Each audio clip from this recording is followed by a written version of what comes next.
They found her in the river at dawn, her swollen belly floating just beneath the surface. Her lifeless eyes stared at the sky, and a rope was tied to her ankle, weighted with stones as if someone had tried to hold her down. It was Nomusa. My friend. My closest friend since childhood. Our village sat hidden in the rolling hills of KwaZulu-Natal, a small community where everyone knew each other. Or so we thought. Nomusa lived with her father, Baba Themba, in a hut at the far edge of the village, near the tall grasslands. Her mother had died when we were 10, leaving Nomusa alone with a man who had grown colder and more bitter with each passing year. The women whispered as they prepared her body for burial, their hushed voices carrying stories I wasn't supposed to hear. Stories of betrayal and curses. But I listened, and what I learned has haunted me every day since. It began months earlier, long before her body was found. Nomusa had always been full of life. She had this way of making people smile, of lighting up even the gloomiest of days. We used to walk to school together every morning, laughing and talking about our dreams. She wanted to become a healer like her mother. But then, she stopped coming to school. At first, she said she wasn't feeling well, but as the weeks went by, I knew something was wrong. When I went to her house to check on her, I found her sitting outside, staring into the fire. Her shoulders were hunched, her hair unkempt, and her eyes, they looked empty. Nomusa, I said softly, sitting beside her. What's going on? Why don't you come to school anymore? She didn't answer right away. When she finally spoke, her voice was barely a whisper. I can't, she said. Not anymore. Before I could ask why, the door to the hut creaked open. Baba Themba stepped out, his tall frame casting a shadow over us. His eyes were sharp and cold, and his voice sent chills down my spine. Go home, Thandi, he said. Nomusa doesn't need visitors. Something in the way he looked at her made my stomach twist. She flinched as he spoke, her hands trembling in her lap. I wanted to protest, to tell him he had no right to keep her isolated like this, but his glare silenced me. I left, but I couldn't shake the unease that lingered in my chest. Over the following weeks, Nomusa became a ghost in the village. People whispered about her absence, about how thin and frail she'd become. Then came the rumors that she was pregnant. When one of the older women confronted her, Nomusa broke down crying, but she wouldn't say who the father was. The whispers grew louder, uglier. Some blamed a boy from a neighboring village. Others speculated about spirits or curses. But there were those who looked toward Baba Themba's hut with narrowed eyes, their suspicions unspoken but heavy in the air. The truth came out one night during a village meeting.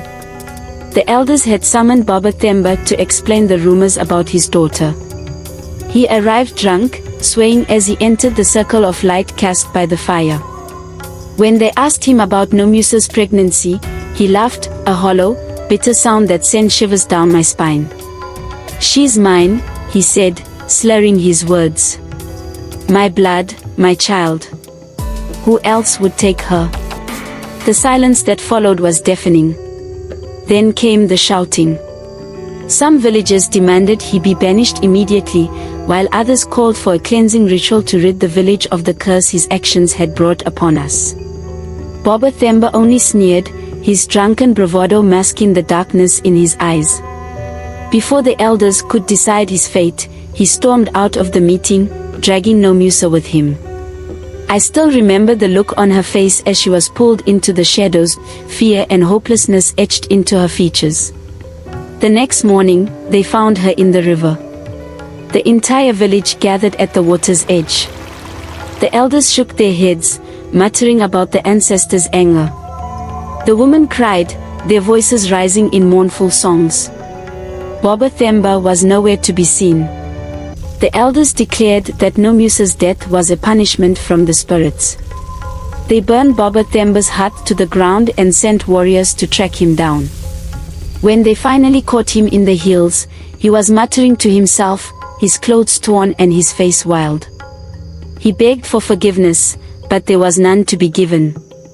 The ancestors' judgment was clear: he was to be banished from the village, never to return. That night, we held a cleansing ritual by the river. Gogo Zandile, the village healer, led the prayers, her voice strong and steady as she called upon the ancestors to cleanse the land of the curse. We offered food, beads, and water to the spirits, hoping to appease them. But even as the flames of the ritual fire burned bright, I felt a lingering presence by the river. In the weeks that followed, strange things began to happen. People heard whispers at night, faint and sorrowful. Children spoke of seeing a woman by the water, her hair floating like reeds and her eyes glowing softly in the moonlight. One night, I woke to the sound of my name being called. The voice was soft but insistent, pulling me toward the window. When I looked out, I saw a figure standing by the river. It was Nomusa.